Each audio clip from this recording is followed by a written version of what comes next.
दिख रहा है बोर्ड पे? Yes sir. फुल बोर्ड दिख रहा है ना, ऊपर से लेकर के नीचे तक? Yes sir. ठीक। पहले प्लेन सरफेस पे पढ़ेंगे, फिर आगे कर्व सरफेस पे पढ़ेंगे, और कर्व सरफेस पे जो पढ़ते हैं उस पे जनरली हम लेंसेज के बारे में पढ़ते हैं। चलो तो देखते हैं कि रिफ्रैक्शन होता क्या है। What is refraction? बोलो, रिफ्रैक्शन क्या है?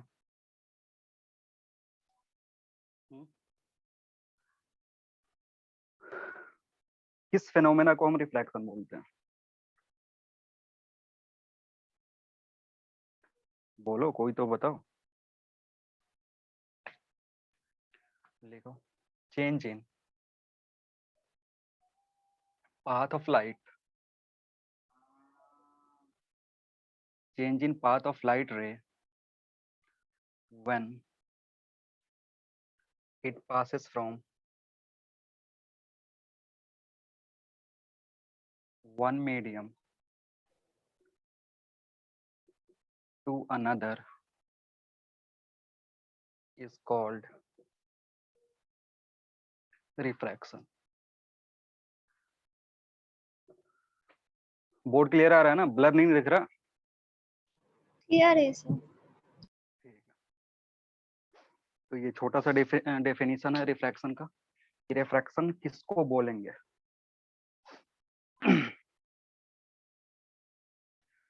अब रिफ्रैक्शन समझने के लिए हम मीडियम का एक प्रॉपर्टी डिफाइन करते हैं जिसको बोलते हैं रिफ्रैक्टिव इंडेक्स। किसी भी मीडियम से अगर लाइट पास हो रहा है, दूसरे मीडियम में जा रहा है, तो जो बेंडिंग होगा वो किस तरीके का होगा, वो डिफाइन करने के लिए उस प्रॉपर्टी, एक प्रॉपर्टी की हमें जरूरत पड़ती है जिसको हम बोलते हैं रिफ्रैक्टिव इंडेक्स। ठीक है, तो पहले समझते हैं अगर दो मीडियम है तो क्या क्या पॉसिबिलिटी है हमारे पास।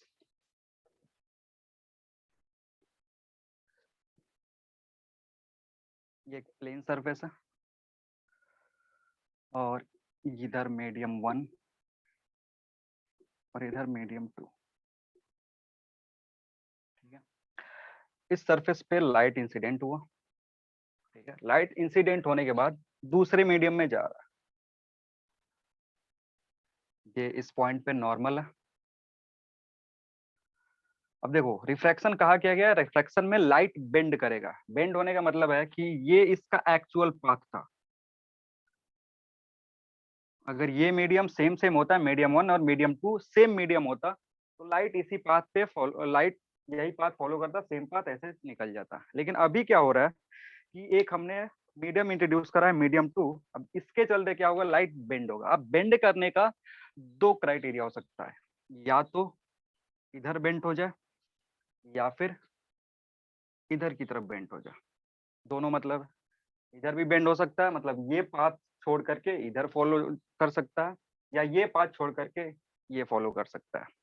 तो ये दोनों प्रॉपर्टी डिफाइन करने के लिए हमने मीडियम के लिए एक अलग से प्रॉपर्टी दिया कि कब ऐसा होगा कब ऐसा होगा, और उसको क्या बोलते हैं, उसको बोलते हैं रिफ्रैक्टिव इंडेक्स। तो अलग अलग मीडियम का ये केस 1 है, ये केस 2 है। ये मैंने दोनों लिखा हुआ है, इसका मतलब ये नहीं कि दोनों होगा एक ही मीडियम के लिए। ये किसी एक मीडियम के लिए ये हो सकता है, किसी दूसरे मीडियम के लिए ये हो सकता है, अलग अलग केस के लिए। ठीक है, तो वो समझना है कि कब ऐसा होगा। इसको बोलते हैं बेंडिंग टुवर्ड्स नॉर्मल, और इसको बोलते हैं bending away from the normal. तो कब बेंडिंग टुवर्ड्स द नॉर्मल होगा, कब bending away from the normal होगा, उसको समझने के लिए हमें एक टर्म डिफाइन करना पड़ेगा, and that term is refractive index. Next heading जो है तुम्हारा, that will B refractive index. और यहाँ पे हम दो तरीके का रिफ्रैक्टिव इंडेक्स का बात करते हैं। Number 1 is absolute refractive index.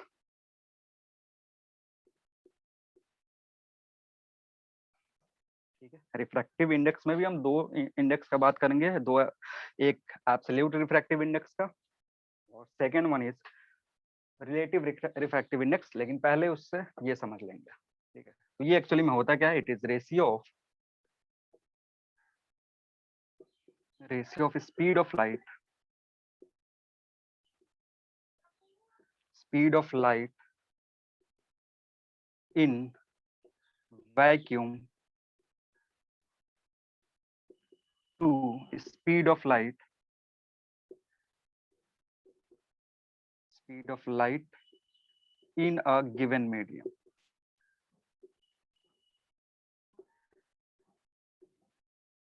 Definition क्या होगा? It is ratio of speed of light, दो बार स्पीड ऑफ लाइट लिख दी हूँ, उसको हटा देना, speed of light in vacuum to speed of light in a given medium.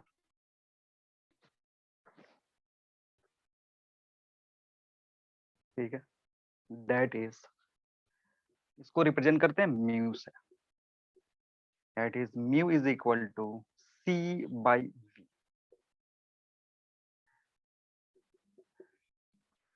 सी क्या है? Speed of light in vacuum, V क्या है? Speed of light in the given medium, जिसका तुम्हें absolute refractive index, absolute refractive लिख देना, मैंने गलती से रिफ्रैक्टिव, एब्सोल्यूट रिफ्रैक्टिव इंडेक्स।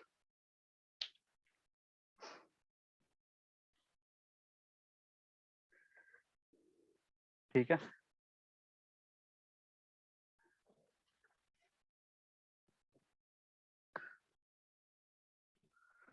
और ये जो म्यू होता है, mu is greater and equals to 1। जो वैल्यू होगा म्यू का, जो भी रिफ्रैक्टिव इंडेक्स है किसी भी मीडियम के लिए, या तो वो 1 से ज्यादा होगा या फिर 1 के बराबर होगा। और ध्यान रखना किसकी बात कर रहे हैं? एब्सोल्यूट रिफ्रैक्टिव इंडेक्स की। एब्सोल्यूट रिफ्रैक्टिव इंडेक्स 1 से हमेशा बड़ा होगा, एक बार 1 के बराबर होगा, और 1 के बराबर तब होता है when या mu is equal to 1 for vacuum।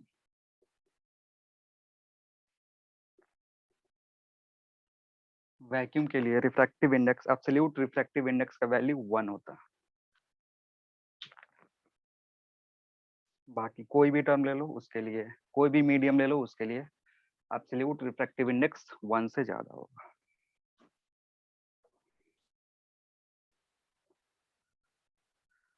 जैसा कुछ एग्जांपल है, म्यू जी ग्लास के लिए, अगर ग्लास है तो इसके लिए होता है 4/3। म्यू वाटर, सॉरी उल्टा लिख दिया, ग्लास के लिए होता है 3/2 और वाटर के लिए होता है 4/3। G for glass, W for water. ये तो याद रखना है, कभी कभी ये दोनों दे देता है सवाल में, ग्लास और वाटर दे देगा और म्यू बता करके नहीं रखेगा, तो तुम्हें इन दोनों का रिफ्रैक्टिव इंडेक्स याद रखना है। बाकी और कोई भी देगा, दूसरा कोई लिक्विड दे दिया या दूसरा कोई मीडियम दे दिया, उस मीडियम का तुमको म्यू बता करके रखेगा, लेकिन कभी कभी क्वेश्चंस में वाटर और ग्लास का रिफ्रैक्टिव इंडेक्स नहीं देता। ठीक है,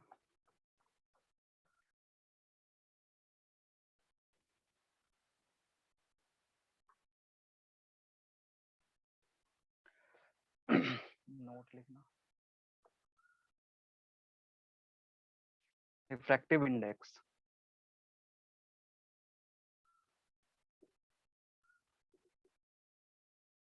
of a medium depends on wavelength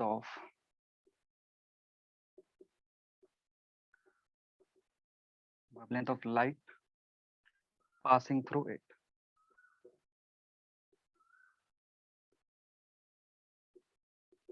ठीक है, तो ये जो रिफ्रैक्टिव इंडेक्स है, ये प्रॉपर्टी है मीडियम का। ठीक है ना, ये किसका प्रॉपर्टी है? मीडियम का प्रॉपर्टी है, लेकिन ये लाइट के वेवलेंथ पे भी डिपेंड करेगा। ठीक है, जैसे अगर वाटर है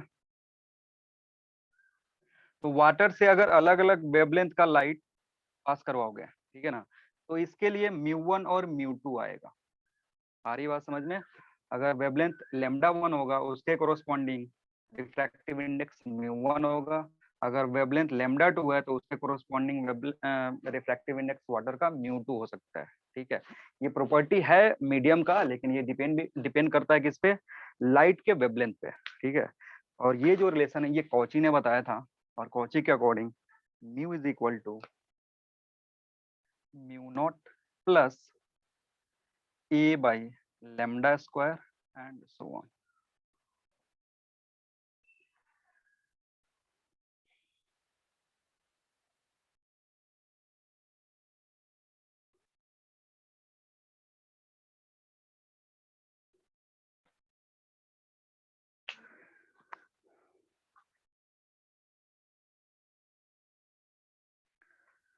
इक्वेशन याद रखने का जरूरत नहीं है।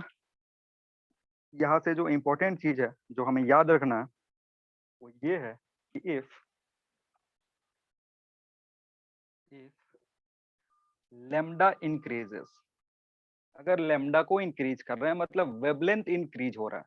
जब वेवलेंथ इंक्रीज होगा तो उस मीडियम का म्यू जो होगा वो डिक्रीज होगा।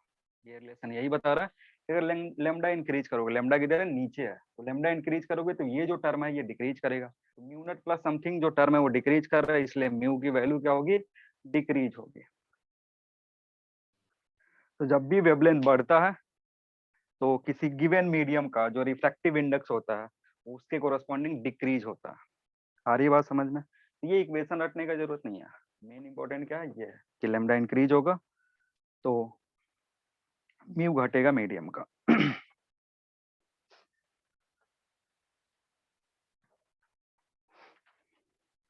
ठीक है, नोट में इसको नंबर 1 कर सकते हो, एक नोट और लिखेंगे इसी में, हटा दे इसको।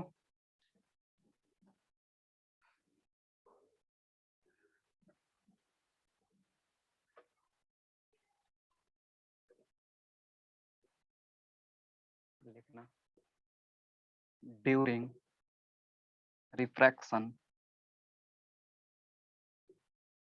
Wavelength,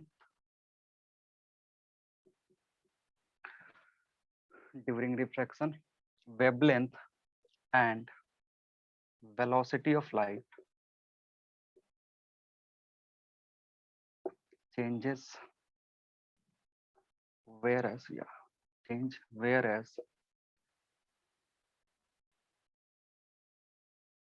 frequency remains constant।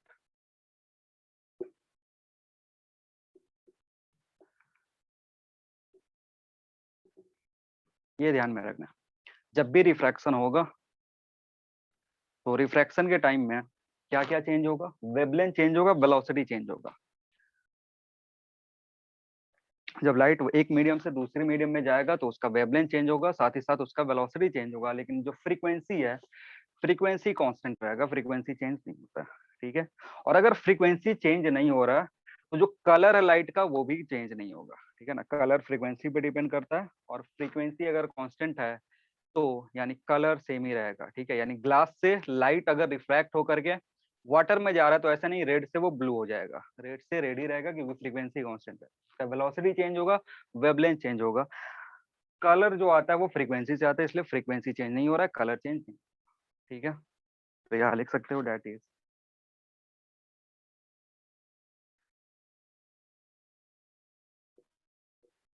Frequency जो होगा, फ्रीक्वेंसी को क्या लिख सकते हो, v1 बाई लेमडा 1 या फिर v2 बाई लेमडा 2। ये कांस्टेंट है, ये जो रेशियो है velocity by lambda, velocity by lambda, इसका रेशियो कांस्टेंट रहता है। अगर वेलोसिटी डिक्रीज होगा तो वेवलेंथ भी डिक्रीज होगा, वेलोसिटी इंक्रीज होगा वेवलेंथ भी इंक्रीज होगा, और ये जो रेशियो कांस्टेंट रहेगा जिसके चलते फ्रीक्वेंसी कांस्टेंट रहता है।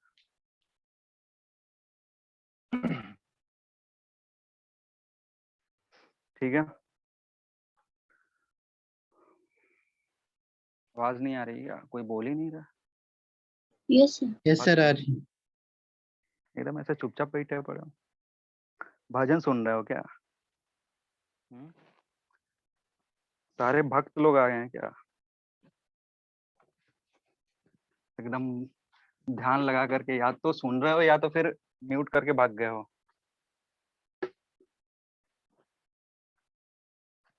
चलो दूसरा लिखेंगे, रिलेटिव रिफ्रैक्टिव इंडेक्स।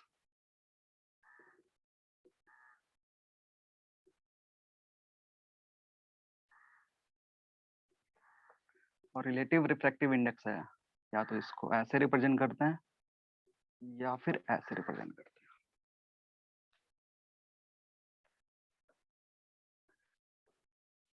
और इन दोनों का मतलब क्या है? μ21 और μ12 का मतलब है रिफ्रैक्टिव इंडेक्स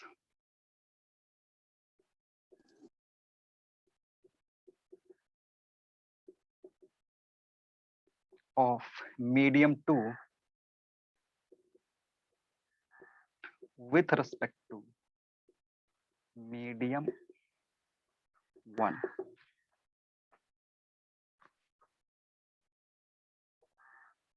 अगर ऐसा लिखा हुआ, ये तो कंफ्यूजिंग नहीं है, थोड़ा सा कंफ्यूजिंग ये होता है कि ये 1μ2 क्या लिखा हुआ है, ठीक है ना। तो ये जो 1μ2 है ना, ये यही है, μ21 है। अगर ऐसा लिखा हुआ है या ऐसा लिखा हुआ है, बात सेम है। तो मतलब क्या होगा, refractive index of medium 2 with respect to medium 1। आ रही बात समझ में? Yes, बोलो। sir. और इसका मतलब क्या होता है, अगर μ21 लिखा हुआ है या फिर 1μ2 लिखा हुआ है, तो इसका मतलब है μ(2) बाई μ(1), मतलब refractive index of medium 2 with respect to medium 1। आ रही बात समझ में? Yes, 2 sir. को किसके रेस्पेक्ट में है? 2 को देखना है किसके रेस्पेक्ट में? 1 के रेस्पेक्ट में। तो अगर ऐसा लिखोगे तो इसको वेलोसिटी के टर्म में भी लिख सकते हो। अगर वेलोसिटी के टर्म में लिखोगे तो μ2 can be written as c by v2 और μ1 can be written as c by v1। जब इसको थोड़ा सा सिंप्लीफाई करोगे तो क्या आएगा, v1 बाई v2। ठीक है, बोलो कंफ्यूजन कोई? यानी μ21 जो है नहीं, दिस कैन बी μ2 बाई μ1 या फिर v1 बाई v2। अगर वेवलेंथ के टर्म में लिखना हो तो वेलोसिटी के टर्म में लिख दिया, अगर वेवलेंथ के टर्म में लिखना हो तो कैसे लिखोगे? sir, λ1 by λ2. λ1 बाई λ2। ठीक है ना। तो देखना, इधर कंफ्यूज मत होना, 2 का 1 के रेस्पेक्ट में देख रहे हैं तो वेलोसिटी ऊपर किसका आ रहा है, 1 का, नीचे 2। लैम्डा किसका आ रहा है, 1 का, नीचे 2। यस, ये वाला याद रखोगे, इधर कंफ्यूज होने की जरूरत नहीं है। अगर ये चीज याद रख रहे हो तो तुम वेलोसिटी और लैम्डा वाला खुद से डिडक्ट कर सकते हो, कंफ्यूजन नहीं होगा।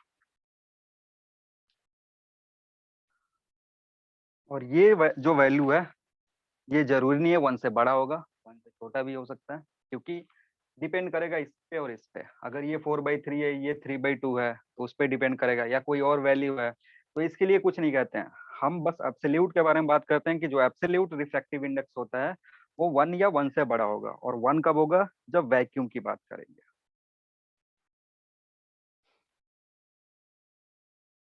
हटा दे इसको। Yes. Yes, sir.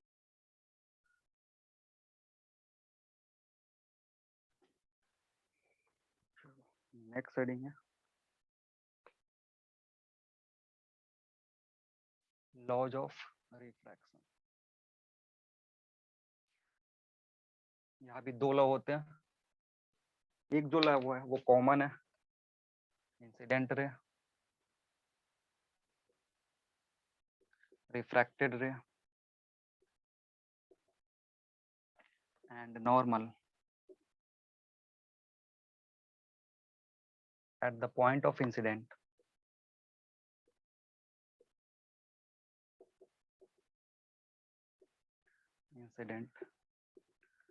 lie in same plane। ये कॉमन है, तो यही सेम चीज हमने रिफ्लेक्शन में भी पढ़ा था, वहां पे बस रिफ्लेक्टेड रे लिखते थे।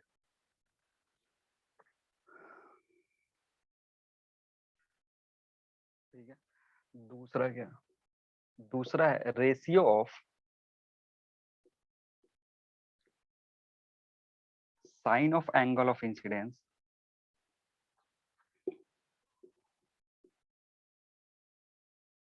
To sine of refracted angle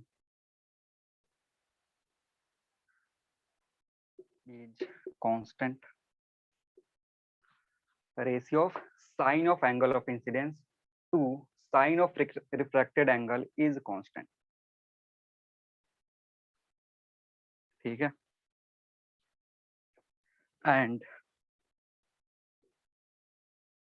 and this constant is equal to relative refractive index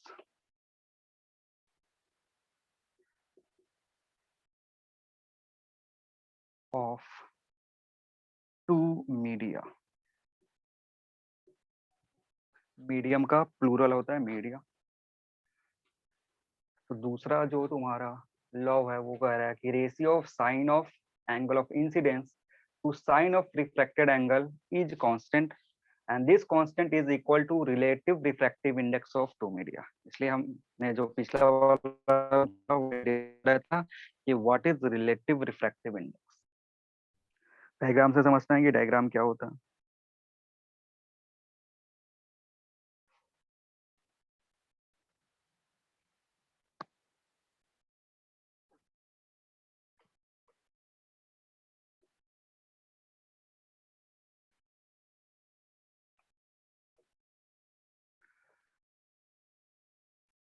ये मीडियम 1 है जिसका रिफ्रैक्टिव इंडेक्स μ1 है। ये मीडियम 2 है जिसका रिफ्रैक्टिव इंडेक्स μ2 है। ठीक है, अब यहाँ पे क्या हो रहा है,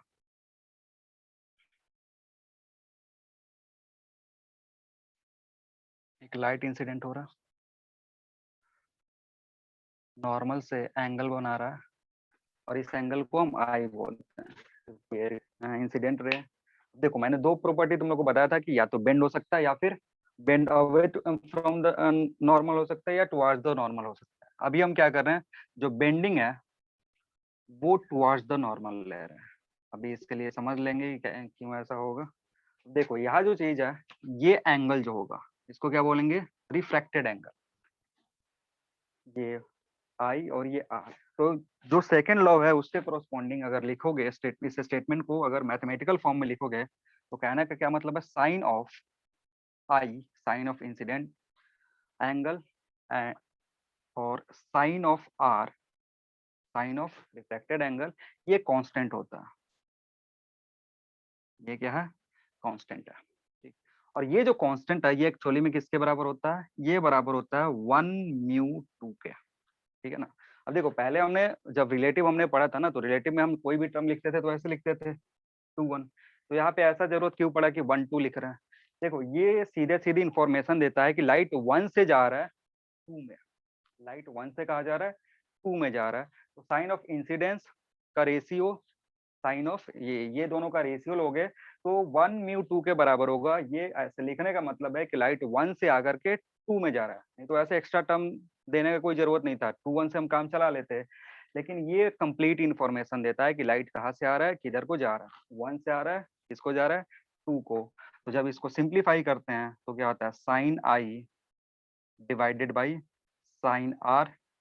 और इसको लिखने का तरीका, अगर 1μ2 लिखा हुआ है तो इसका मतलब है 2 विथ रिस्पेक्ट टू 1। आ रही बात समझ में।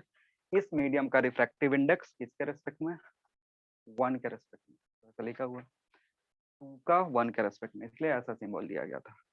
ये रिप्रेजेंट कर रहा है कि लाइट 1 से 2 में जा रहा है। और जैसे इसको थोड़ा सा सिंप्लीफाई करोगे तो जो तुमने पढ़ा हुआ था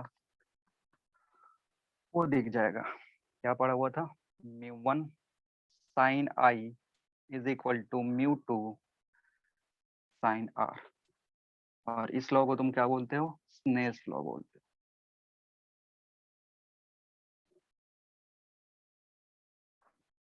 यानी सेकंड जो लॉ था उस लॉ को हम क्या बोलेंगे, स्नेल्स लॉ बोलेंगे, कि क्योंकि एक साइंटिस्ट थे स्नेल्स करके, उन्होंने ये सारी चीजें एक्सप्लेन करी थी।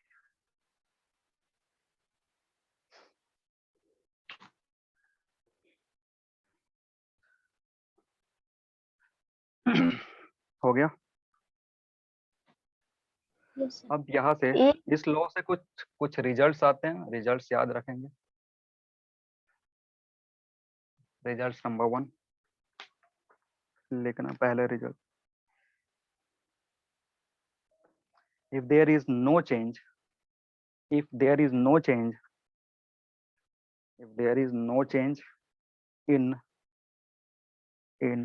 refractive indices, refractive indices, index का प्लूरल है, if there is no change in refractive indices of two mediums, of two mediums, indices of two mediums, then sorry, then light ray passes undeviated, then light ray passes undeviated,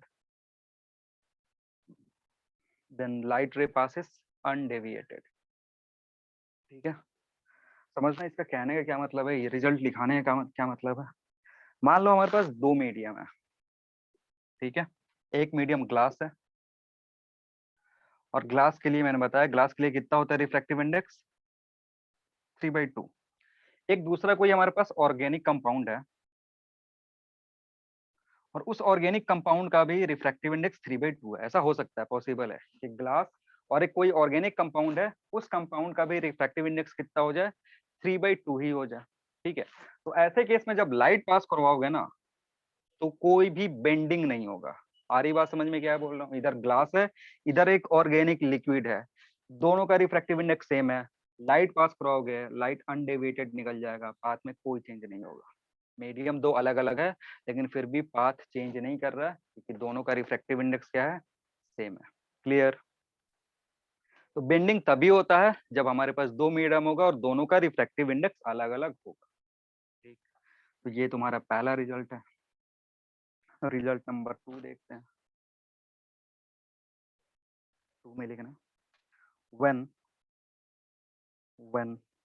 light is incident normally, when light is incident normally, when light is incident normally on the interface of two media, when light is incident normally, when light is incident normally on the interface of two media, on the interface of two media, it goes undeviated, it goes undeviated, it goes undeviated। इसके कहने का मतलब है medium 1 है, medium 2 है, दोनों का refractive index भी अलग अलग है, लेकिन अगर नॉर्मली इंसिडेंट करवाओगे तो लाइट अनडेविएटेड नॉर्मली निकल जाएगा, क्योंकि इस केस में आई 0, और अगर आई 0 है तो आर भी 0। ठीक है, इसके चलते जो लॉ था कांस्टेंट वाला, सेकंड लॉ, उसको जस्टिफाई करना चाहिए। तो इंसिडेंट अगर 0 है तो रिफ्रैक्टेड एंगल भी कितना होना चाहिए, 0 होना चाहिए, इसलिए लाइट अनडेविएटेड निकल जाता है अगर नॉर्मली इंसिडेंट कराओगे इंटरफेस पे। इंटरफेस का मतलब होता है सरफेस सेपरेटिंग टू मीडिया। अगर इंटरफेस बोल रहा है किसी भी प्रॉब्लम में या किसी थ्योरी में इंटरफेस, तो इंटरफेस का मतलब होता है ये जो सरफेस है जो मीडियम 1 और मीडियम 2 को सेपरेट कर रहा है। ठीक है, थर्ड लिखना, when light, third one, when light passes from, when light passes from when light passes from rarer medium to denser medium, when light passes from rarer medium to denser medium, rarer medium to denser medium, it bends, it bends, it bends towards the normal, it bends towards the normal। जो bending होगा वो किधर होगा, normal की तरफ होगा। समझना, sine I divided by sine r बराबर किसके होता है, μ2/μ1 के। ठीक है, अब देखो क्या कह रहा है कि लाइट डेंसर, रेयरर से डेंसर में जा रहा है, मतलब μ1 इज लेस देन μ2। ठीक है, लाइट अगर ऑप्टिकली रेयरर मीडियम से ऑप्टिकली डेंसर मीडियम में जाएगा, तो ऑप्टिकली रेयरर कहने का मतलब है म्यू इसका और इसका देखोगे तो ये रिलेशन आएगा। ठीक है, μ1 इज लेस देन μ2। अगर ये कंडीशन है तो ये जो टर्म होगा ये जो टर्म होगा ये क्या होगा, लेस देन, सॉरी, ये जो टर्म होगा ये ग्रेटर देन 1 होगा। μ2/μ1 क्या होना चाहिए, ग्रेटर देन 1 होगा अगर लाइट रेयरर से डेंसर जा रहा है तो। और इस सिचुएशन से देखोगे तो sine i should be greater than sine are, और ये तभी पॉसिबल है जब i is greater than r. तो इसलिए जैसे ही लाइट पास करता है मीडियम 1 से मीडियम 2 पे, तो अगर ये एंगल आई है सीधा निकल जाता तो ये एंगल भी आई होता, लेकिन कंडीशन ये सेटिस्फाई करना है, लाइट बेंड होकर के किधर जाता है, टुवर्ड्स द नॉर्मल। क्लियर है? तो स्नेल्स ने ये सारी चीज एक्सप्लेन करी थी और उसी का रिजल्ट है ये, उसी का कंक्लूजन है कि लाइट कब बेंड करेगा नॉर्मल की तरफ, कब बेंड करेगा away from the normal.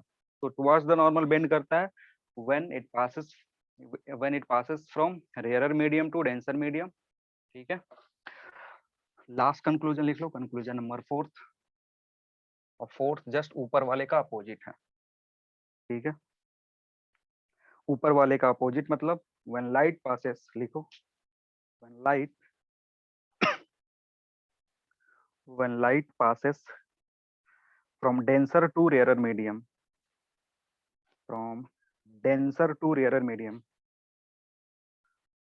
when light passes from denser to rarer medium, it bends, it bends, it bends away from the normal, it bends away from the normal।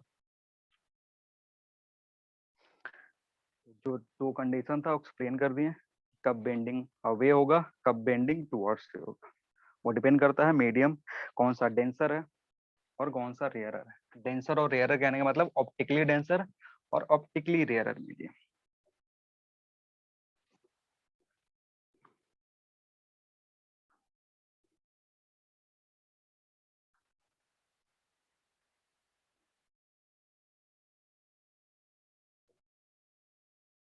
Next heading लिखना, propagation of light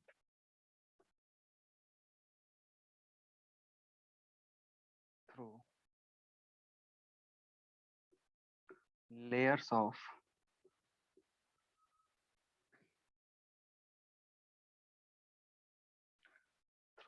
of different medium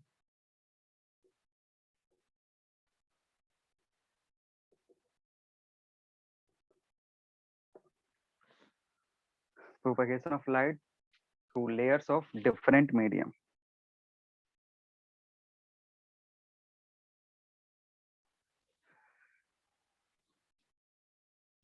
इसमें क्या अलग अलग medium का अगर layer बना हुआ, light इधर से आ रहा,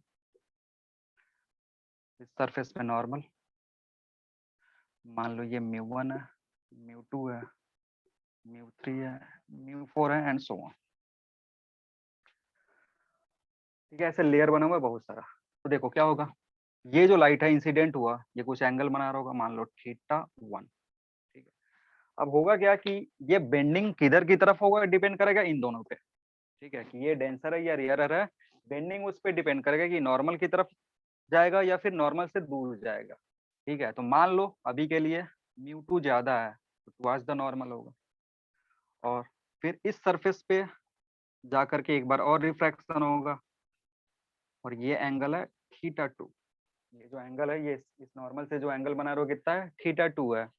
फिर वो यहाँ पे देखोगे तो μ3 और μ2 मिलेगा। अगेन यहाँ पे बेंडिंग टुवर्ड्स द नॉर्मल या अवे फ्रॉम द नॉर्मल होगा, वो किस पे डिपेंड करेगा, इन दोनों पे। ठीक है, μ3 और μ2 के रेशियो पे डिपेंड करेगा। तो अगर यहाँ पे मान लो कि μ3 अगर रेयरर है तो bending towards away from the normal होगा। ठीक है, आ रही बात समझ में? लाइट ऐसे बेंड हुआ, जब ऐसे लेयर वाइज प्रॉब्लम देता है तो तुम्हें सोचना होता है कि μ1 μ2 μ3 का रिलेशन कैसा दिया हुआ, कौन बड़ा है कौन छोटा है, और उसके कोरोस्पॉन्डिंग हम बेंडिंग अवे और टुवर्ड्स द नॉर्मल करवाते हैं। फिर यहाँ पे पहुंचे तो यहाँ पर भी हो सकता है कि कुछ होगा μ3 और μ4 का रेशियो, और उसके अकॉर्डिंग बेंडिंग होगा लाइट का, तो again bending away from the normal और टुवर्ड्स द नॉर्मल हो सकता है। ठीक है, ये तुम्हारा θ3 क्लियर है। और ये जो θ2 है इसके बराबर होगा, ये θ3 इस θ3 के बराबर होगा। क्योंकि ये दोनों जो है ये अल्टरनेट एंगल है, ये लाइन और ये लाइन पैरेलल है, तो ये θ3, ये भी θ3, ये θ2, यहाँ भी θ2। तो अगर स्नेल्स लॉ लिखोगे हर एक सरफेस पे, इस सरफेस पे स्नेल्स लॉ, इस सरफेस पे स्नेल्स लॉ, इस सरफेस पे स्नेल्स लॉ, और यहाँ पर भी स्नेल्स लॉ, तो हमारे पास क्या मिलेगा कि जो साइन θ1 है, या ऐसे μ1 साइन θ1 बराबर होगा μ2 साइन θ2 बराबर μ3 साइन θ3 एंड सो ऑन। ठीक है, मतलब ये मीडियम μ1, इसका इंसिडेंट ये वैल्यू, तो μ1 साइन θ1 बराबर किसके होगा, इस मीडियम का μ2, इसका इंसिडेंट, ठीक है ना, तो θ2 ये बराबर किसके होगा, इस मीडियम का रिफ्रैक्टिव इंडेक्स इनटू साइन θ3। और भी अगर बहुत सारे होते 4 के लिए μ4 साइन θ4 ऐसे लिखते चले जाएंगे। आ रही बात समझ में? स्नेल्स लॉ यहाँ यहाँ यहाँ यहाँ अप्लाई करोगे, ये रिजल्ट आ जाएगा।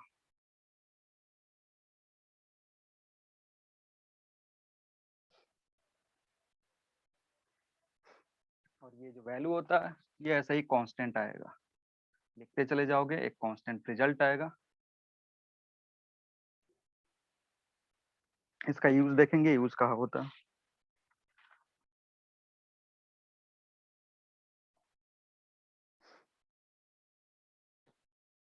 हो गया, हटा दे।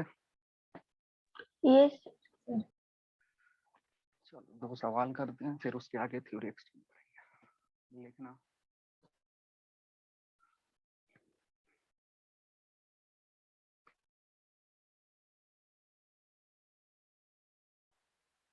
Light of wavelength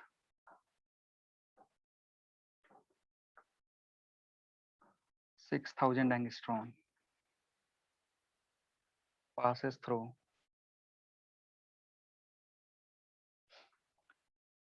through a glass of refractive index 3/2, then find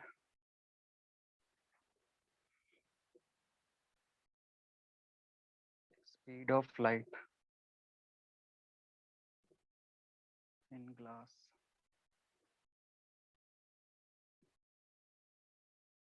wavelength of light in glass,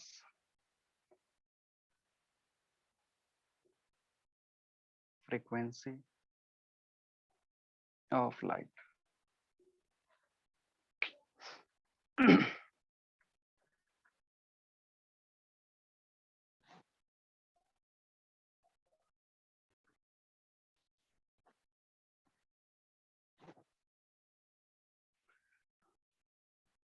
board blur नहीं हो रहा है ना?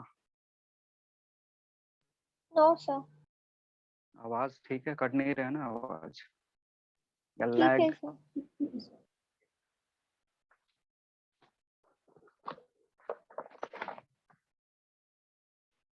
ये सिंपल सा प्रॉब्लम है, बेसिक है, ये सबसे होना चाहिए, इसमें कुछ बताने वाला है नहीं।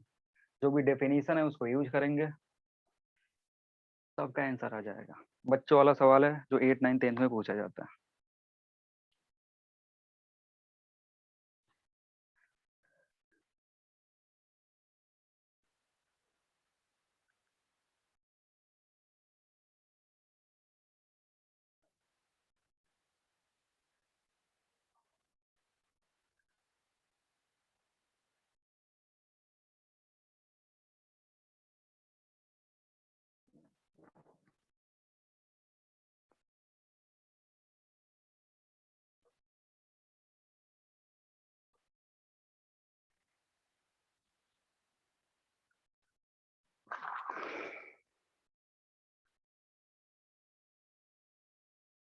पहला क्या बोल रहा है, स्पीड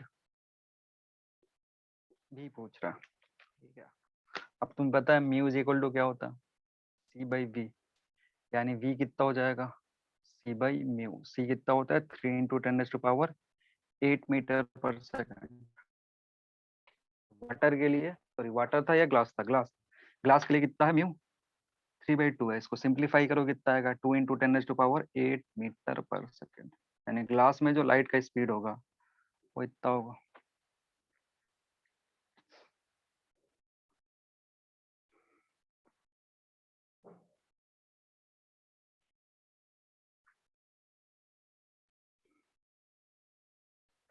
वेवलेंथ कैसे निकालोगे?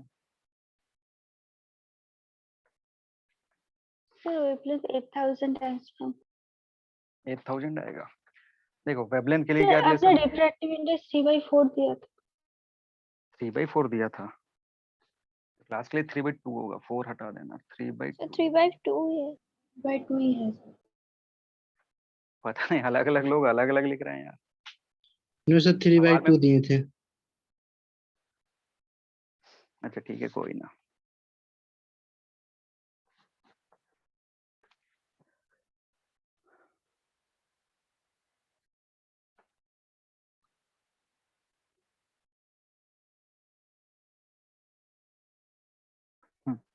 वेवलेंथ जब निकालोगे, वेवलेंथ का फॉर्मूला क्या होगा? म्यू जो होता है वो क्या होता है? C/V। और C को तुम क्या लिख सकते हो? C को अगेन लिख सकते हो frequency into lambda naught divided by frequency m डे लैम्डा एम। वेलोसिटी क्या होता है? वेलोसिटी होता है फ्रीक्वेंसी इंटू वेवलेंथ। तो C को लिख सकते हो F into lambda naught. Lambda naught का मतलब है जो फ्रीक्वेंसी वैक्यूम में है वो, और फ्रीक्वेंसी सॉरी लैम्डा वेवलेंथ जो वैक्यूम में है वो, और लैम्डा एम का मतलब है जो वेवलेंथ मीडियम में है वो। तो यहाँ से सिंपलीफाई करोगे तो this will be 3/2 equals to lambda naught is 6000 angstrom divided by lambda m. तो इसको सिंपलीफाई करोगे it will come as 4000 angstrom. M का मतलब है गिवन मीडियम में।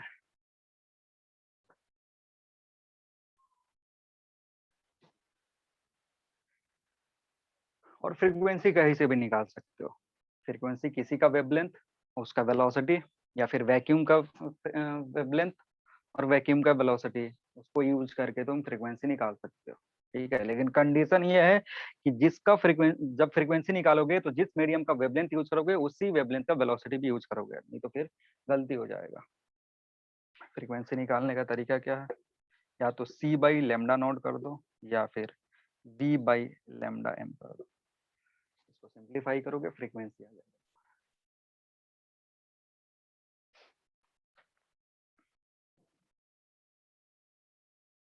सर 0.5 into 10⁻15 हर्ट्ज पर। एंगस्ट्रॉन को चेंज करोगे, पहले ये 6000 है, -10 आएगा। ठीक है, 3 से इधर 1 0 3 0 चला जाएगा, 5 सिंप्लीफाई करोगे 0.5 इंटू 10⁻⁻15। यूनिट क्या होगा? हर्ट्ज, क्योंकि सब चीज तुमने ऐसा ही में रखा हुआ था।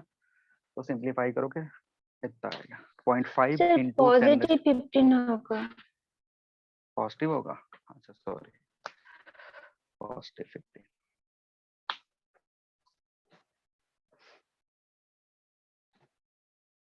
तो ये सिंपल बेसिक सा सवाल था।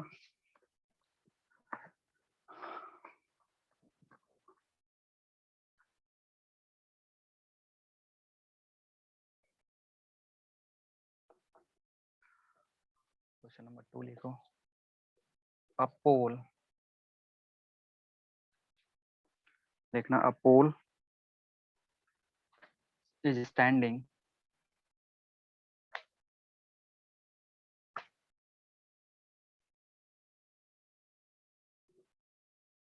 in a clear water pond.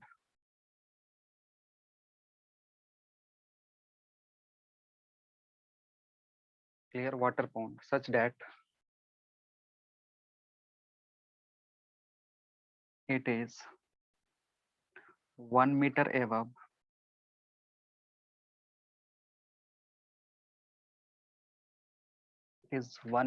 the water.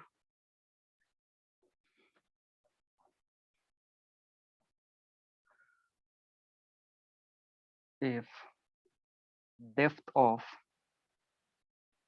pond is 2 meter, if depth of pond is 2 meter and sun is at 30 degree with horizon, if depth of pond is 2 meter and sun is at 30 degree with horizon, then find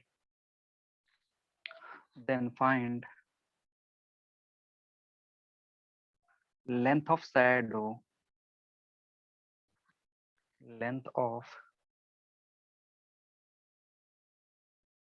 of pole on the water and on the bottom of pond.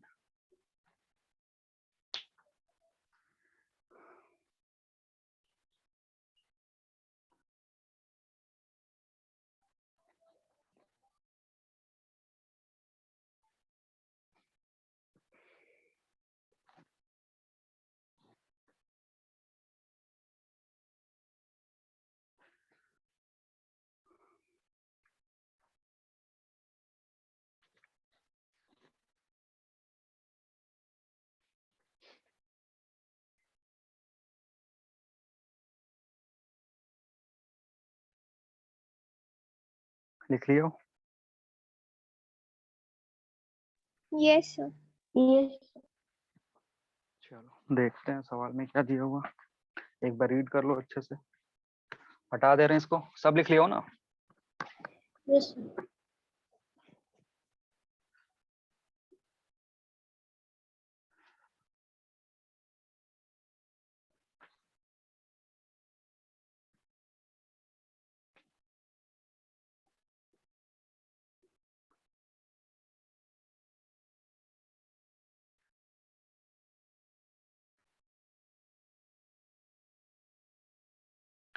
ऐसा कुछ situation दिया है और ये water है, और water के लिए मैंने बताया कितना होता है म्यू, 3/4. उल्टा बोल रहा 4/3 3/4 नहीं हो सकता ना, क्योंकि म्यू 1 से कम नहीं होता, म्यू 1 से ज्यादा होना चाहिए, तो 4/3। अब देखो ये पोल है, अब क्या होगा कि सन जो है हॉरिजॉन से 30 डिग्री एंगल पे है। इसका कहने का मतलब है कि जो सन रे है वो हॉरिजॉन्टल से 30 डिग्री का एंगल बनाएगा।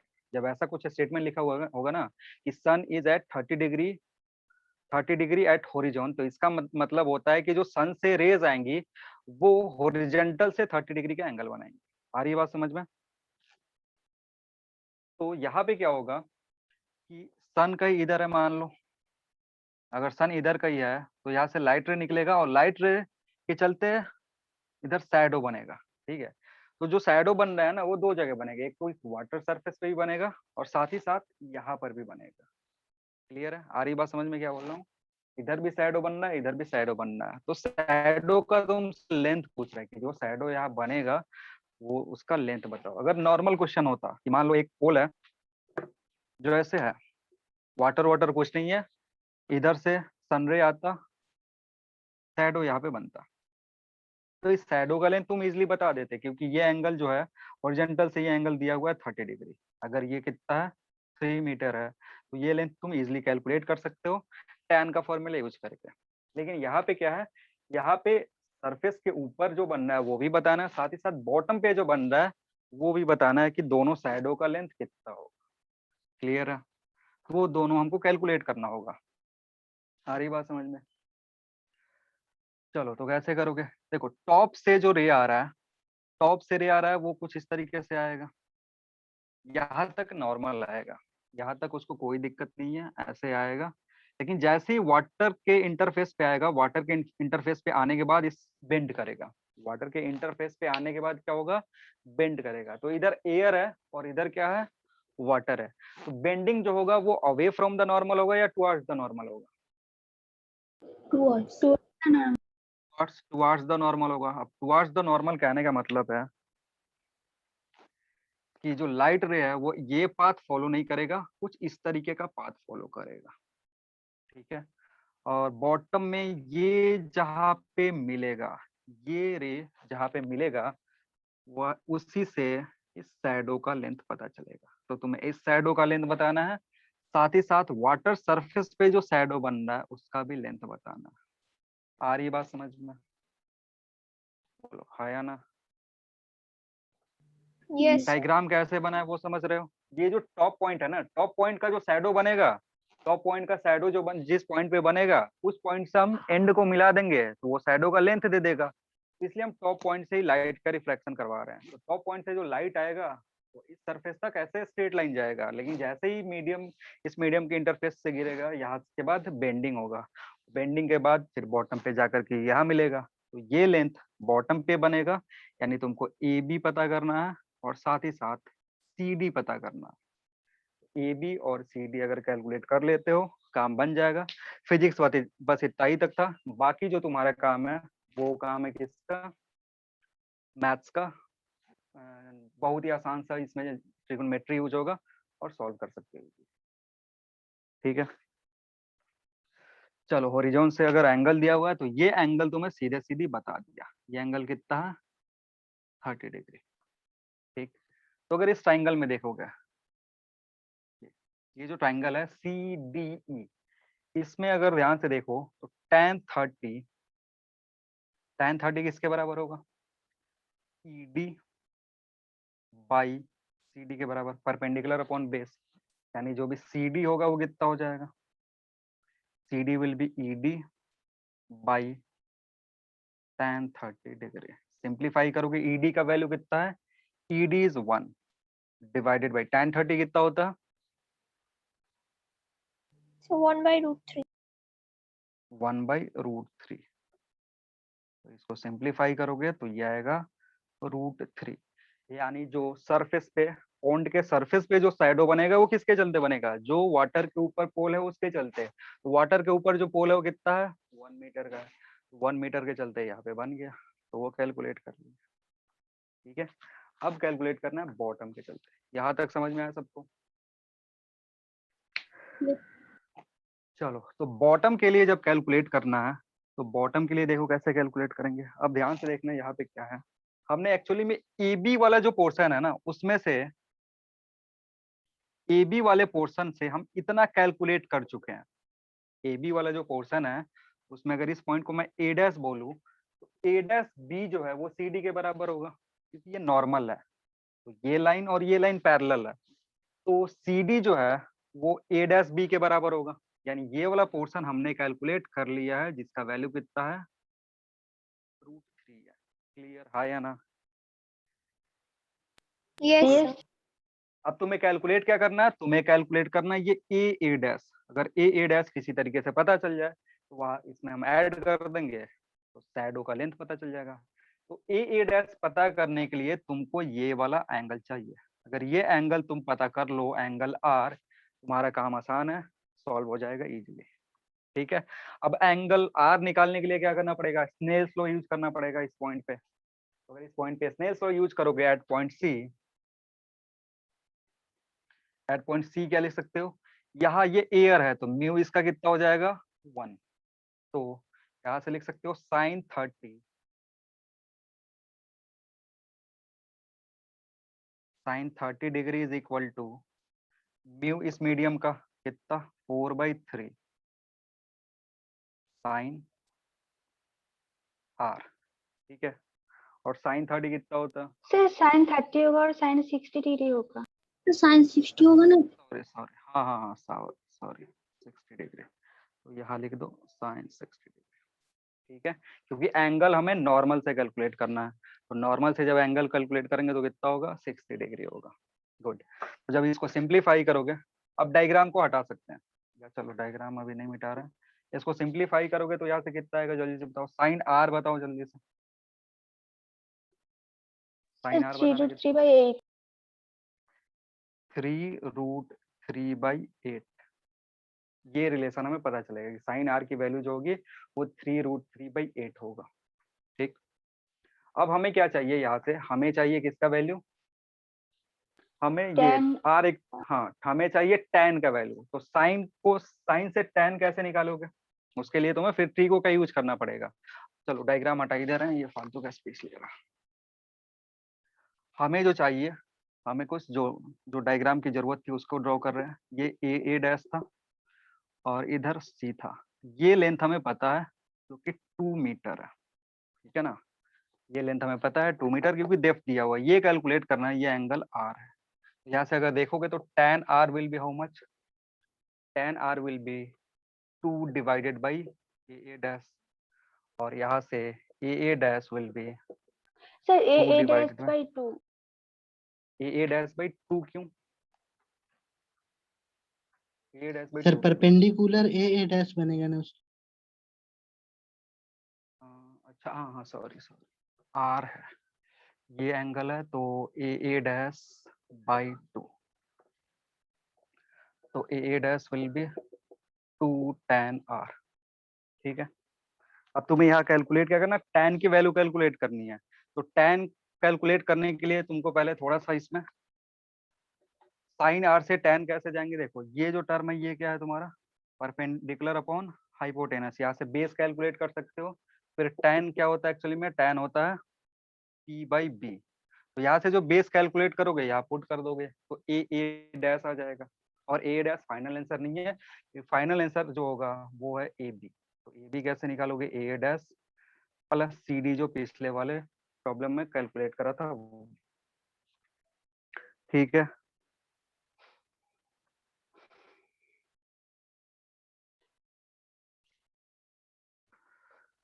तो पहले यहाँ से बी कैलकुलेट करोगे, वो होगा √64 माइनस 27। 64 माइनस 27 कितना होगा, 37. 37। यहाँ पुट कर दो, तो this will be 2 into P का वैल्यू कितना है 3√3 divided by √37 plus C D कितना कैलकुलेट करे थे √3। ये तुम्हारा फाइनल आंसर है।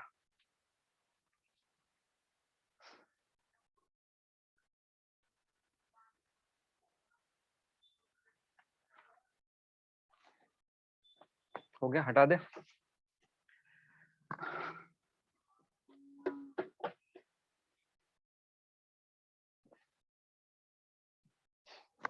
चलो नेक्स्ट नया टॉपिक स्टार्ट करते हैं, टोटल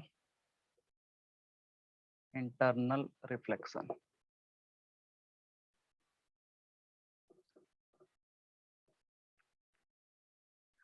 टोटल इंटरनल रिफ्लेक्शन,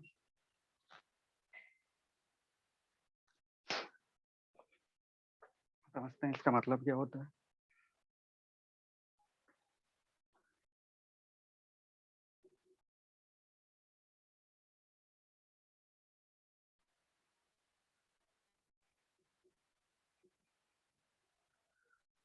यहाँ पे μ1 इज लेस देन μ2, ठीक है।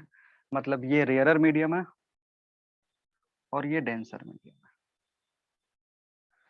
देखो टोटल इंटरनल रिफ्लेक्शन के केस में क्या होता है कि मान लो ये कोई सोर्स है, इस सोर्स से हमने अलग अलग लाइट लिया, अलग अलग पॉइंट पे क्या करा, लाइट इंसिडेंट करवाया। तो होगा क्या कि अगर इस पॉइंट पे देख रहे हो, इस पॉइंट पे हमने देखा कि बेंड, अब देखो ये कंडीशन है रेयरर मीडियम है, तो बेंडिंग जो होगा वो किधर की तरफ होगा, बेंडिंग जो होगा वो अवे फ्रॉम द नॉर्मल। ये नॉर्मल है, इधर लाइट जाता लेकिन bending away from the normal होगा, तो कुछ ऐसा सिचुएशन बनेगा। ये जो दूसरा लाइट है, दूसरे लाइट में अगर देखोगे, ये पहले ये θ1, ये θ2, ठीक है। ये θ1 है और ये θ2 है। तो जब θ2 इंक्रीज कर रहा है तो यहाँ पे जो एंगल बन रहा है R1, तो यहाँ पे एंगल बनेगा R2, और R2 का वैल्यू क्या होना चाहिए, ज्यादा होना चाहिए R1 से।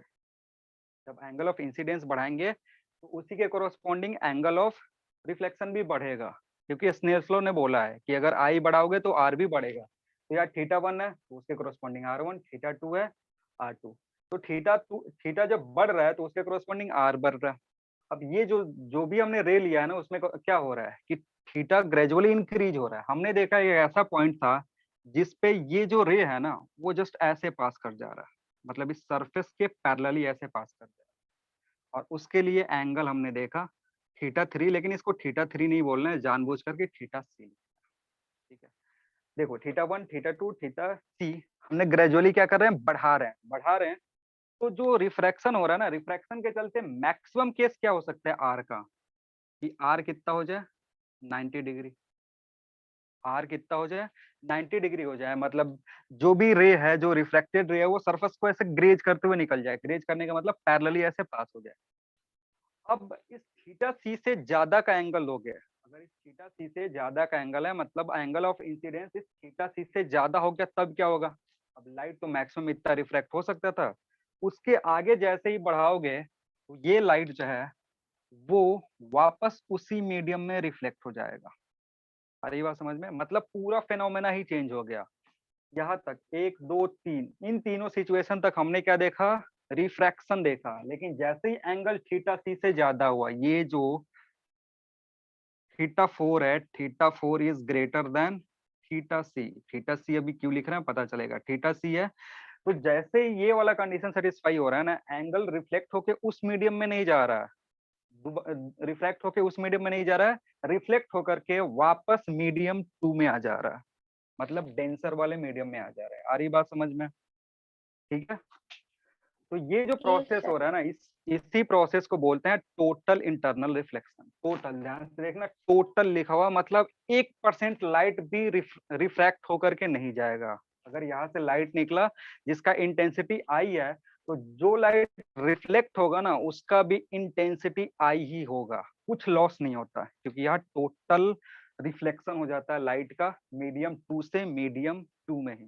कंडीशन क्या होना चाहिए, ये मीडियम डेंसर होना चाहिए और ये मीडियम क्या होना चाहिए, रेयरर मीडियम होना चाहिए। ठीक है ना, क्योंकि ऐसा होगा तभी light away from the normal bend करेगा। और जब थीटा 2 को बढ़ाओगे, जब थीटा 2 थीटा 3 ऐसे एंगल बढ़ाते बढ़ाते जाओगे, तो एक ऐसा सिचुएशन आएगा, ये मैक्सिमम एंगल देगा, मैक्सिमम एंगल ऑफ रिफ्रैक्शन, जो कि कितना हो सकता है 90 डिग्री। अगर इसके आगे भी इंसिडेंट एंगल बढ़ाओगे तो क्या होगा, लाइट उसी मीडियम में रिफ्लेक्ट हो जाएगा। और इस प्रोसेस को हम क्या बोलते हैं, इस प्रोसेस को हम बोलते हैं टोटल इंटरनल रिफ्लेक्शन। और ये बहुत इंपॉर्टेंट है, इसका यूज होता है कम्युनिकेशन पर्पस में। ऑप्टिकल फाइबर का नाम सुने हो, ऑप्टिकल फाइबर में इसका हम यूज करते Yes, हैं। sir. तो ये, Yes. हाँ, ये जल्दी से डायग्राम बना लो।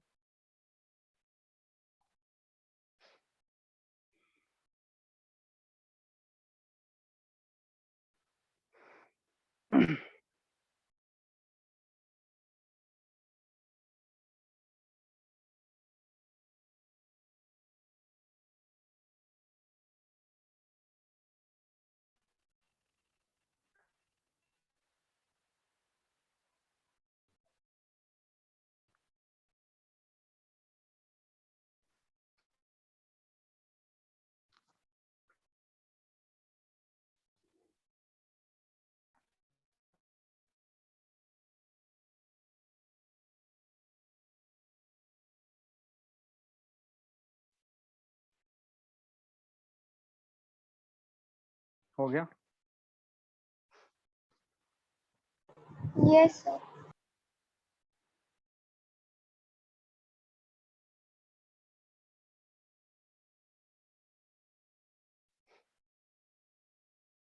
चलो तो इसमें लिखना नीचे, when light ray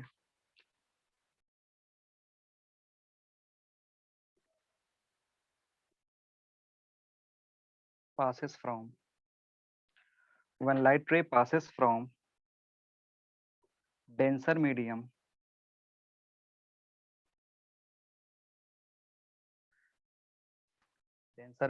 to a rarer medium,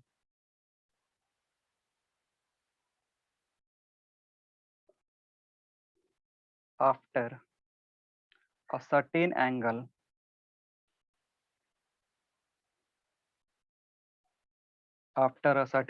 of incidence,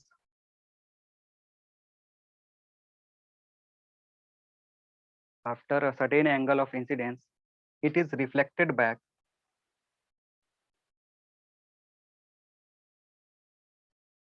It is reflected back it is reflected back into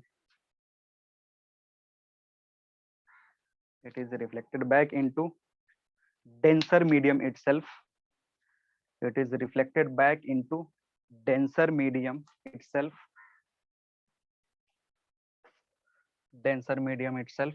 This phenomenon is called total internal reflection. This phenomenon is called total internal reflection.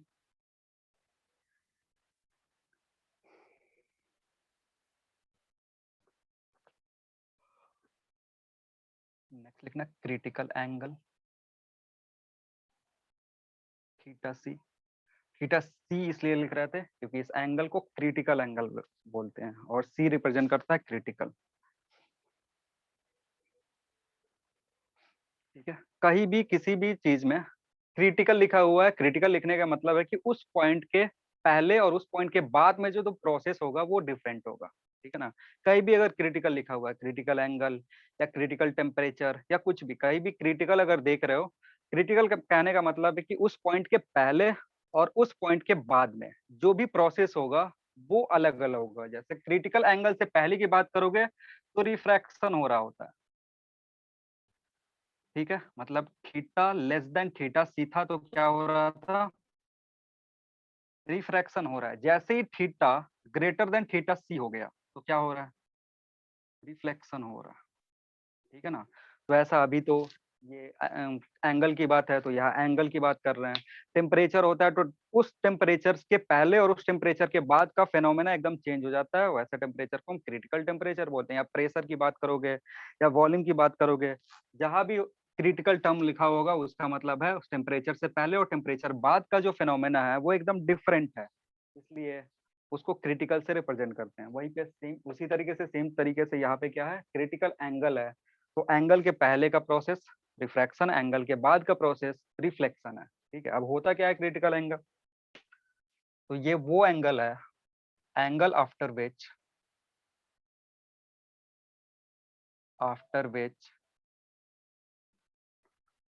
TIR takes place. TIR का वो total internal reflection का short form है, ये definition में ही था।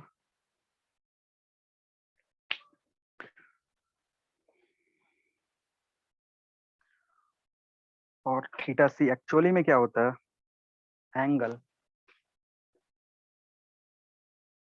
at which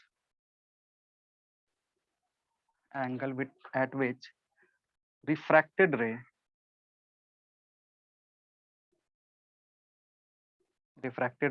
grazes the interface of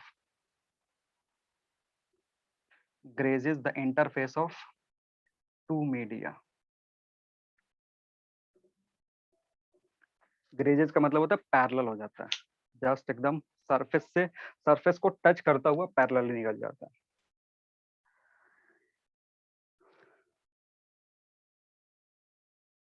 और इसका मतलब है दैट इज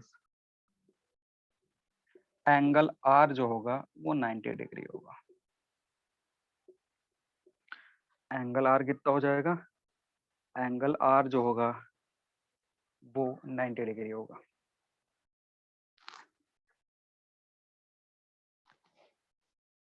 और अगर थीटा सी निकालना है फ्रॉम स्नेल्स लॉ,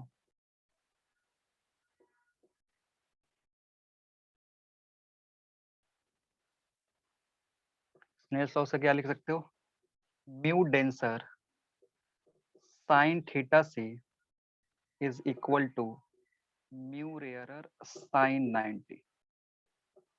आर 90 हो गया इसलिए 90, डी डेंसर आर रेयरर। और अगर इसको सिंप्लीफाई करोगे तो जो साइन थीटा सी होगा it will be mu r divided by mu d, या फिर theta C can be written as sine inverse mu of rarer medium divided by mu of denser medium.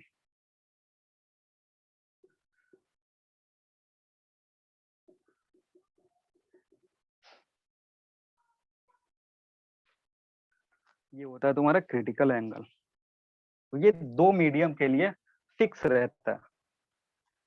Critical angle एक ऐसा property है जो किसी भी दो पेयर के लिए फिक्स होगा, क्योंकि उसका रिफ्रैक्टिव इंडेक्स दूसरे मीडियम का रिफ्रैक्टिव इंडेक्स का रेशियो जो होगा उसका साइन इनवर्स निकालोगे क्रिटिकल एंगल लेगा। हमेशा ऊपर रेयर आता है। रेयर क्यों? क्योंकि ये जो टर्म है ना ये 1 से कम होना चाहिए, तभी साइन के लिए वो जस्टिफाई कर पाएगा। तो रेयर ऊपर, डेंसर नीचे। स्नेल्स लॉ से हमने निकाला है, वैसा आ रहा है।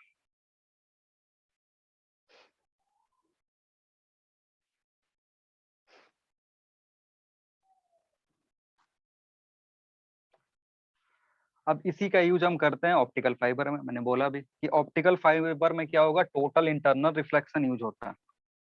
वो इसलिए भी यूज होता है क्योंकि इसमें लॉसेस बहुत ही कम होते हैं, एकदम बहुत लो लॉसेस होगा। तो इस केस में क्या होता है, जैसे अगर कोई सिग्नल ट्रांसमिट करना है एक जगह से दूसरे जगह, ठीक है, एक जगह से दूसरे जगह सिग्नल ट्रांसमिट करना है, तो सबसे पहले जो भी इलेक्ट्रिकल सिग्नल है उसको हम ऑप्टिकल सिग्नल में चेंज करते हैं, क्योंकि इसमें से हम लाइट ट्रांसमिट करवा रहे हैं। तो जो भी इलेक्ट्रिकल सिग्नल है उसको चेंज करेंगे ऑप्टिकल सिग्नल में, और ऑप्टिकल सिग्नल में इसको इंसिडेंट ऐसे करवाएंगे कि जो यहाँ पे एंगल बनेगा I, that I will be greater than theta C. I क्या होगा, थीटा सी से ज्यादा होगा। तो एक्चुअली में क्या होगा ना कि यहाँ पे ये लाइट ऐसे रिफ्लेक्ट होकर के एक जगह से दूसरे जगह इजिली ट्रांसमिट हो जाता है, ठीक है, विदाउट एनी लॉस। अभी ये बनता कैसे है, ये बनता है कि एक मीडियम होता है, कोर मीडियम जिसको बोलते हैं, ठीक है, उस कोर के ऊपर एक ऐसा मीडियम रैप करते हैं जिसका रिफ्रैक्टिव इंडेक्स इस कोर से कम हो, होना भी चाहिए, क्योंकि जो भी TIR है उसका कंडीशन क्या है कि जो लाइट है वो डेंसर से रेयरर में जाना चाहिए। तो ये जो कोर है ना इसके ऊपर एक पतला सा हम क्या करते हैं, एक मीडियम रैप करके रखते हैं, और उस मीडियम का रिफ्रैक्टिव इंडेक्स इस कोर के रिफ्रैक्टिव इंडेक्स से कम होना चाहिए। और कंडीशन क्या है कि ये जो इंसिडेंट करवाते हैं लाइट को वो किस पे करवाते हैं, थीटा सी ग्रेटर पे करवाते हैं। तो ये इंटरनली रिफ्लेक्ट होता है, और इसका जो स्पीड होता है वो अप्रोक्सीमेटली स्पीड ऑफ लाइट के बराबर होता है। जो वेलोसिटी होगा वो क्या होगा, अप्रोक्सीमेटली स्पीड ऑफ लाइट के बराबर होगा। तो बहुत ही फास्ट ट्रांसमिशन भी होता है, लॉस भी बहुत कम होता है। आ रही बात समझ में? इसलिए जो ऑप्टिकल फाइबर है हमारा उसमें ये सारी चीजें यूज होती है। TIR यूज होता है। पहले जो हमारा वायर वाला जो मेटालिक वायर वाला केबल था उसमें बहुत सारे लॉसेस भी होते थे, साथ साथ इंटरफेरेंस भी होता था, जो कि इसने खत्म करा।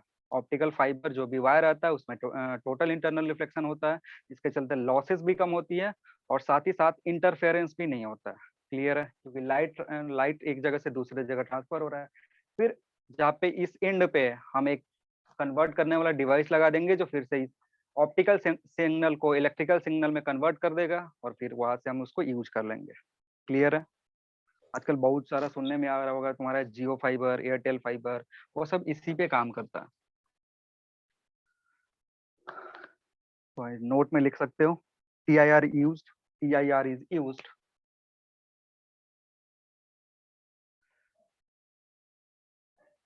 TIR is used in optical fiber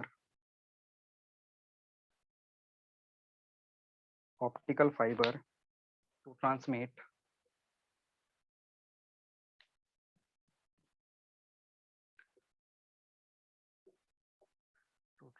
optical signal from one place to another place, from one place to another place for communication.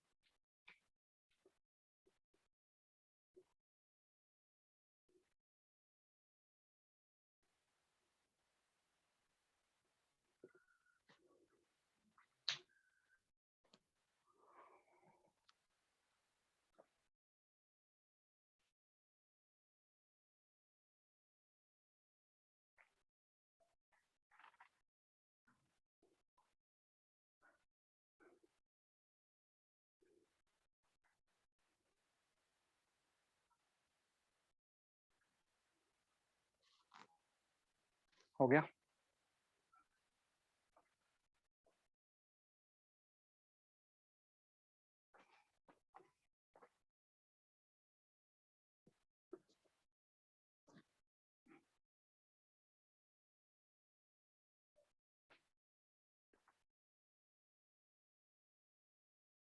Next heading है deviation due to refraction delta. Delta हमने रिफ्लेक्शन के लिए भी calculate करा था, अभी calculate करेंगे reflection के चलते। डेविएशन एक्चुअली होता क्या है कि जो पाथ है उससे डेविएट हो गया, कितने से डेविएट हुआ वो हमें कैलकुलेट करना है।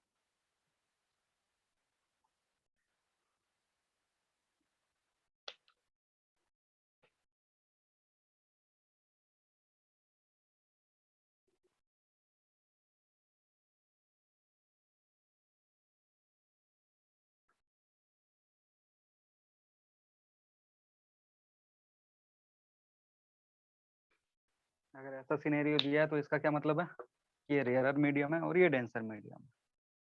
ये एंगल आई, ये एंगल आर, ठीक है। यह डेविएशन कैसे निकलेगा, डेविएशन ये एक्चुअल पाथ होता, लेकिन अभी पाथ कौन सा है, ये वाला है, तो इसको डेविएशन बोलते हैं और डेल्टा से रिप्रेजेंट करते हैं।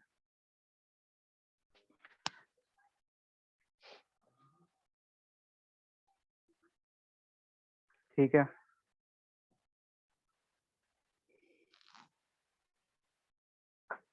Yes. डेविएशन निकालोगे यहाँ से तो deviation can be written as delta is equal to, अगर ध्यान से देखो तो ये जो एंगल है ये एंगल कितना होगा आई, नॉर्मल से ये आई है और ये जो रे है ये सेम रे ऐसे निकल जाता, तो ये एंगल आई होता तो ये भी एंगल आई होता, ठीक है। ये एंगल आई है, ये एंगल आर है, तो डेल्टा किसके बराबर होगा, delta will be angle r minus angle i. Clear, delta actually में है क्या, ये वाला।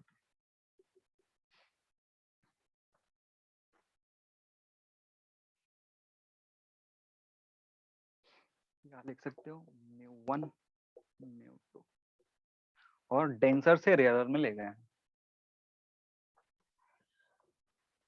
तो जो डेल्टा होगा वो कुछ इस तरीके का आएगा। अगर इसको आर से हटा करके आई के टर्म में लिखने की कोशिश करोगे तो स्नेल्स लॉ यूज करना पड़ेगा, and from Snell's law, Snell's law से क्या लिख सकते हो, इसको ना μ1 को 1 कर दे रहा हूँ और μ2 को म्यू कर दे रहा हूँ, ठीक है। एक रिजल्ट आएगा वो याद रखना, μ2 कितना है म्यू के बराबर, μ1 कितना है 1, मतलब एयर में गया, किसी मीडियम से एयर में अगर जा रहा है तो फिर उसका क्या होगा, स्नेल्स लॉ से लिखोगे तो म्यू साइन आई बराबर किसके होगा, 1 साइन आर के। तो यहाँ से आर कितना आएगा, angle R will be sine inverse mu sine I के बराबर, ठीक है। So deviation can be written as delta is equal to sine inverse mu sine I minus I, ठीक है।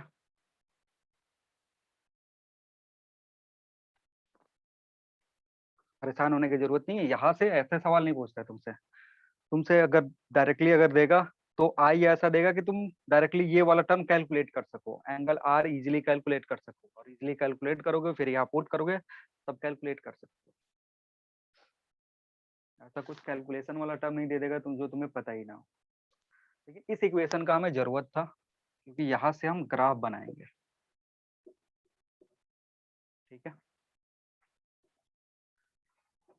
तो ये जो पूरा टर्म है, ये जो पूरा टर्म है, ये क्या रिप्रेजेंट कर रहा है, ये रिप्रेजेंट कर रहा है डेविएशन, और डेविएशन विथ रिस्पेक्ट टू आई। अगर आई चेंज करोगे तो उसके कोरस्पॉन्डिंग डेल्टा चेंज होगा, आ रही बात समझ में। आई का वैल्यू अगर चेंज करेंगे तो उसके कोरस्पॉन्डिंग डेल्टा चेंज होगा, तो डेल्टा अगर चेंज हो रहा है तो इसके कोरस्पॉन्डिंग हम ग्राफ प्लॉट कर सकते हैं। तो नेक्स्ट जो हेडिंग है तुम्हारा वो है graph between delta and I.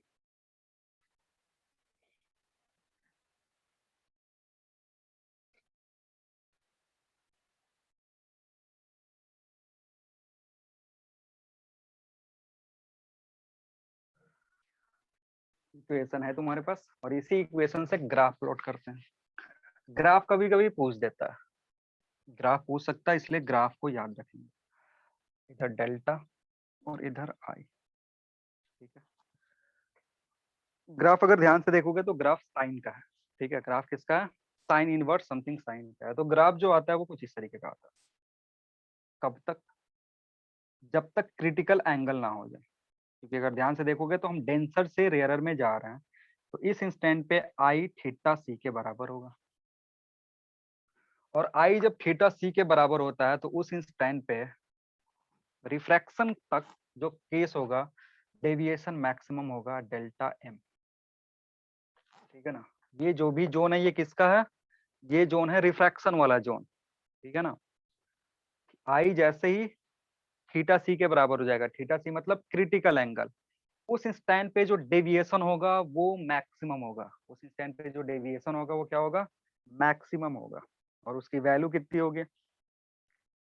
उसकी वैल्यू होगी पाई/2 माइनस थीटा सी।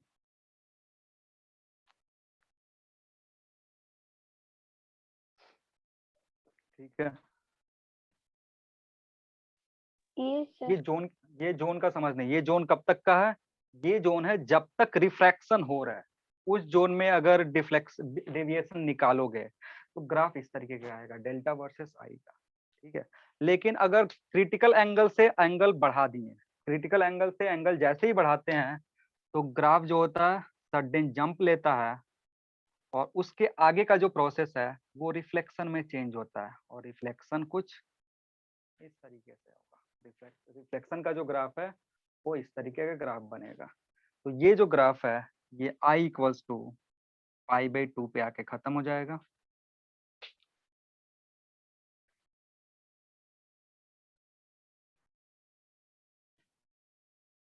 और यहाँ पे जो मैक्सिमम होगा, अब वो रिफ्रैक्शन को फॉलो नहीं करेगा, रिफ्लेक्शन को फॉलो करेगा। ये जो पॉइंट है जो मैक्सिमम वाला, वो अब किसको फॉलो कर रहा है? रिफ्लेक्शन को फॉलो कर रहा है, क्योंकि ये TIR का ग्राफ है, ये TIR का ग्राफ है। और ये किसका ग्राफ है? ये रिफ्रैक्शन का ग्राफ है। जब तक रिफ्रैक्शन वैलिड रहेगा तब तक हमारा ये इक्वेशन आएगा, sign inverse mu sine I minus आई। जब तक रिफ्रैक्शन होगा डेल्टा यहाँ से मिलेगा। ठीक है ना? तो जब तक डेल्टा यहाँ से मिलेगा ग्राफ ऐसा कर्व बनेगा। ठीक है ना? और जैसे ही डेल्टा खत्म होगा, डेल्टा ये रिफ्रैक्शन से चेंज हो गया TIR में। TIR का मतलब क्या होता है? रिफ्लेक्शन हो रहा है, तो रिफ्लेक्शन के लिए ग्राफ सिंपल हो जाता है, उसमें ज्यादा नहीं सोचना होता है। लेकिन इसके लिए जो मैक्सिमम वैल्यू होती है delta maximum, that will B, बताओ रिफ्लेक्शन का कैसे निकालते हैं? याद है किसी को? रिफ्लेक्शन में जब रिफ्लेक्शन के केस में जब डेविएशन होता था, फॉर्मूला क्या था? डेल्टा इक्वल्स टू, भूल गए हो? पाई Sir, minus 180 minus. Oh, 180 minus 2 theta था ना? हाँ, तो ये पाई/2 थीटा। तो जब TIR होगा ना तो उस केस में जो डेल्टा मैक्सिमम होगा दैट विल बी पाई/2 थीटा सी। क्लियर है? ग्राफ याद कर लो, ग्राफ एकदम दिमाग में रखना है कि जब भी ग्राफ पूछे तो ये कहाँ तक का ग्राफ है? ये रिफ्रैक्शन का जो ग्राफ है इसमें दो पोर्शन है, तो ये रिफ्रैक्शन का और ये TIR का। TIR थीटा से और आगे बढ़ाओगे तो टोटल इंटरनल रिफ्लेक्शन होगा, तो उसका ग्राफ स्ट्रेट लाइन होता है।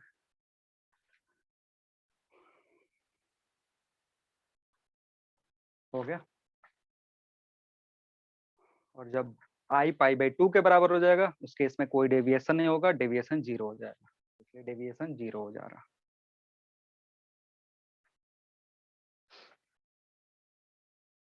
इसके लिए लिख भी सकते हो, ये जो ग्राफ है इसको 1 ऐसे बोल दो। 1 के लिए इक्वेशन ये है, ये जो ग्राफ है ये 2 का है, और 2 का ये इक्वेशन है। यहाँ आई लिख दो, आई लिख सकते हो क्योंकि थीटा की जगह आई। नहीं आ रहा समझ में क्या बोल रहे हैं?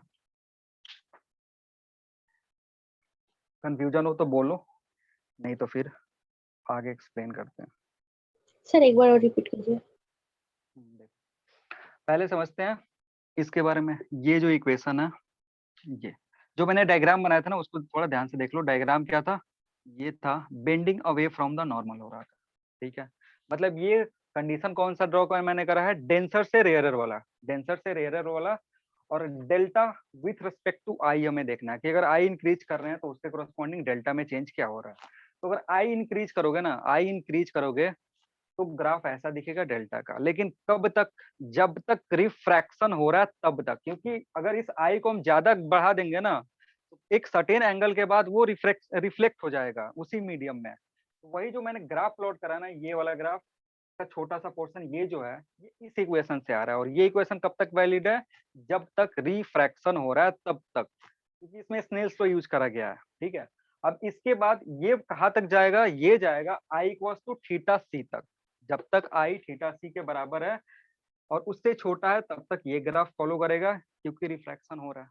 अब बात करते हैं अगर आई को हम और आगे इंक्रीज कर रहे हैं तो, अगर और आगे इंक्रीज करोगे तो फिर क्या होगा? ये इसी मीडियम में वापस आएगा। और जब इसी मीडियम में वापस आएगा तो इस केस में रिफ्लेक्शन होगा। और रिफ्लेक्शन का डेल्टा कैसे निकलता है? इस फॉर्मूला से। रिफ्लेक्शन का डेल्टा कैसे निकलता है? ये फॉर्मूला से। तो ये फॉर्मूला का ग्राफ बहुत ही सिंपल, ये स्ट्रेट लाइन है y equals to M X वाला, y equals to M X plus C, जहाँ पे ये कांस्टेंट है। ठीक, तो अगर इसके कॉरस्पॉन्डिंग हमने ग्राफ प्लॉट करा तो वो ग्राफ कैसा आना चाहिए? Straight line. और ये स्ट्रेट लाइन का मैक्सिमम कहाँ होगा? जहाँ पे थीटा थीटा सी के बराबर होगा। ये थीटा थीटा सी के बराबर जैसे ही पुट करोगे तो यहाँ से मैक्सिमम कितना आएगा? पाई माइनस 2 इंटू थीटा सी। और उसके बाद ग्राफ फॉल होगा। और जैसे ही आई की जगह कितना रख दो? पाई बाई 2 रखो। तो पाई बाई 2 रखोगे तो कितना हो जाएगा? 0। इसलिए ग्राफ बाद में आकर कहाँ मिल गया? 0 पे मिल गया। ठीक है, यस सर। ये ग्राफ ऐसे बनता है। और ग्राफ किसके किसके बीच में बना है? 0 से शुरू हुआ है, पाई बाई 2 पे खत्म हो गया है। 0 से पाई बाई 2 के बीच में दो पोर्शन है ग्राफ के, एक का रिफ्रैक्शन, एक का टीआईआर। रिफ्रैक्शन का ये पार्ट, टीआईआर का ये पार्ट। ठीक है ना। चलो, तो इससे आगे का जो पोर्शन है वो बात करेंगे नेक्स्ट क्लास में, जिसमें रिफ्रैक्शन ऑफ स्लैब पढ़ेंगे, शिफ्ट पढ़ेंगे। आज के लिए इतना ही। Thank you everyone, next class में मिलते हैं। Thank you sir. Thank you sir. Thank you आवाज कहीं सर। कटा नहीं ना, या बोर्ड ब्लर नहीं हुआ ना? सब कुछ क्लियर दिख रहा था? क्लियर था किसी भी सर। किसी भी पॉइंट पे ऐसा नहीं लगा ना कि आवाज ब्रेक होकर के आ रहा है? No sir. चलो ठीक है, फिर thank you everyone, next class में मिलते हैं।